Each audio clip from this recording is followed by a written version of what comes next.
닥터 차정. 예? 지금 무료. 뭐라고요? 이번 주 전회차 무료는 바로 애타게 기다렸던 정줄 놓고 정주행하고 싶은 드라마 JTBC 닥터 차정숙입니다. 히포크라테스 정신과 함께 병원에 출근한 닥터 차정숙. 그런데 여기서 주목할 점은 아, 저 교수님 저는 레지던트랍니다.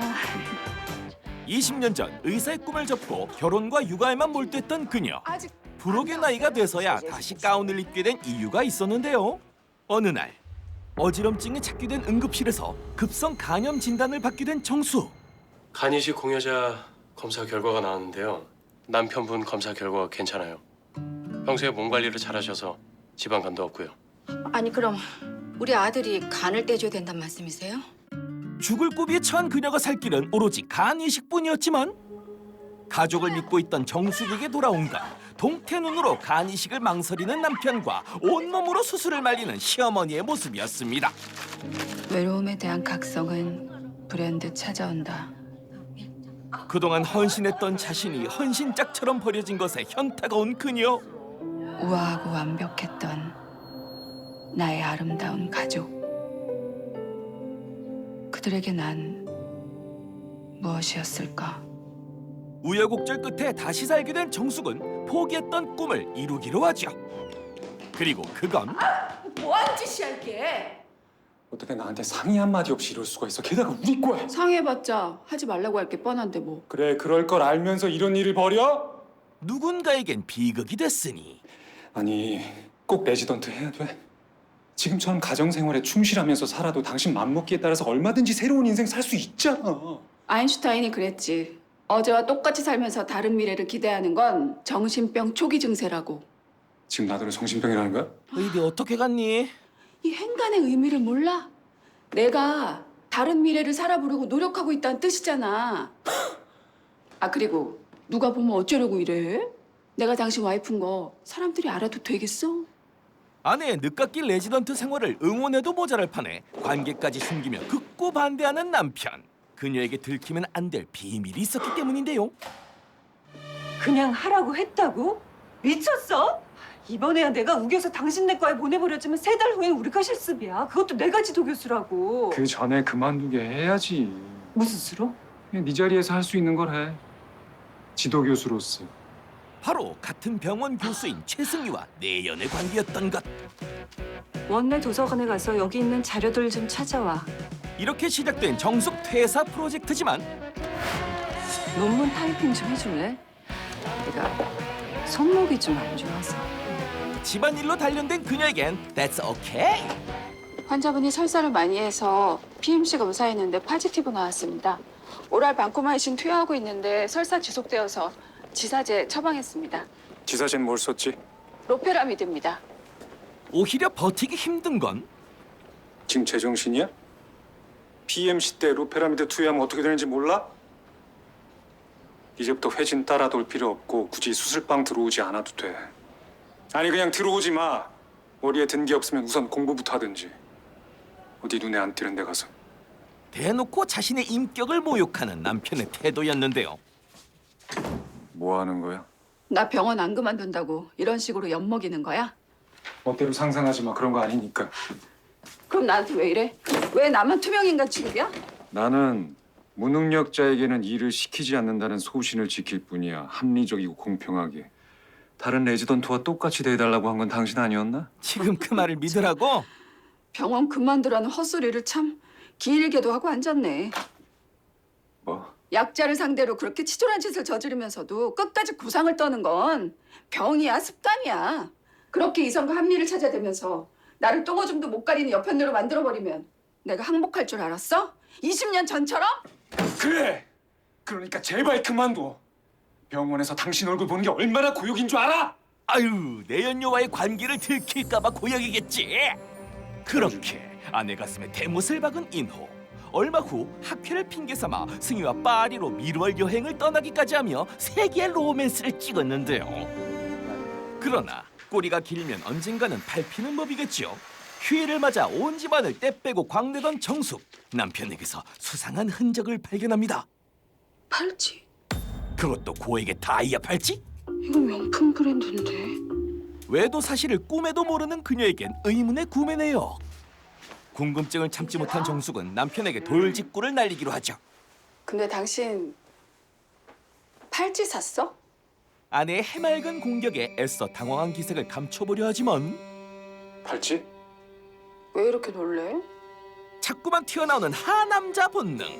결국 인호가 선택한 것은 하여간 분위기 깨는 데는 선수야 선수. 당신 곧 생일이잖아. 2달이나 남았는데? 오랜만에 생색집 내려고 미리 샀더만 진짜 김세계. 에휴. 그러면 팔찌 어딨어? 2차 위기 발동. 어차피 알게 된 거 그냥 주면 안 돼? 안 돼. 그거 저기 교수실에 있어 지금. 아 정말? 여보 당신 공치느라고 피곤하겠다 그치? 그렇게 새빨간 거짓말로 의심을 모면하게 된 인호. 하지만 이땐 몰랐지요. 팔찌가 또 문제가 됐으리라곤. 외래 다녀오세요? 네. 선생님도 우리 엄마 아빠처럼 이 아이 입양해야 한다고 생각하세요? 그런 건 아니지만 지금과는 전혀 다른 인생이 펼쳐질 거라는 건 알아요. 나도 알아요. 그 정도 각오도 안 했을까 봐요. 아, 갈게요. 태교에 안 좋아. 미혼모 환자가 걱정이 돼 따스하게 조언을 하던 정숙에게 날아온 냉소적인 멘트. 쓸데없는 소리 하지 마. 어른이면 무조건 충고할 권리 있다고 생각하는 거 착각이야. 혼자서 애 키우는 게 어디 쉬운 일이어야죠. 남편 부모 그늘에서 안정적인 가정 꾸린 네가 뭘 알아?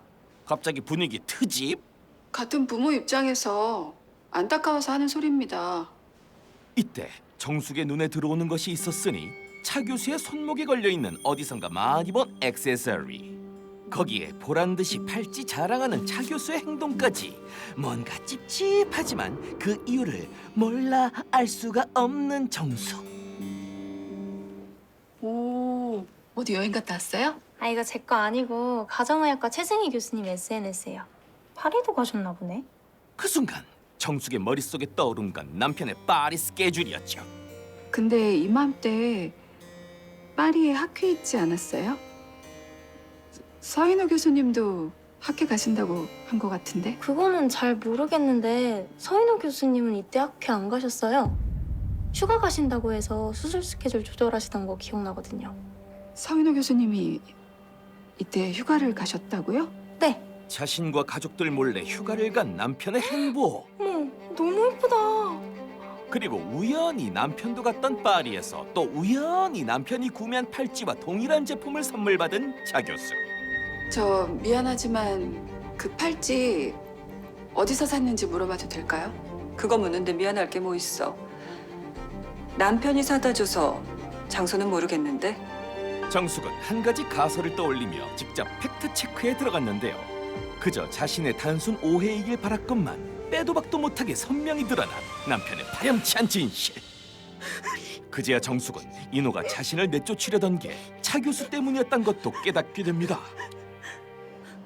배신감과 좌절, 분노 등 복잡한 마음을 감추고 포커페이스를 유지하며 가족이 준비해준 생일 파티에 참석한 정수.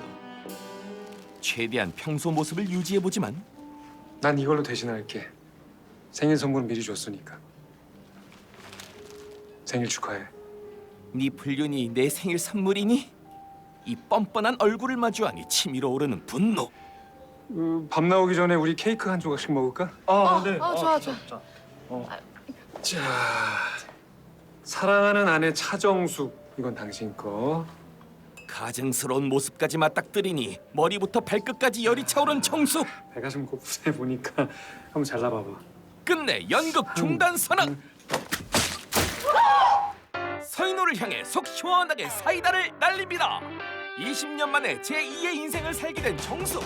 과연 그녀는 행복한 순간이야 해피데이즈를 맞이하고 진정한 의사로 거듭날 수 있을까요? 거기에 하나 더.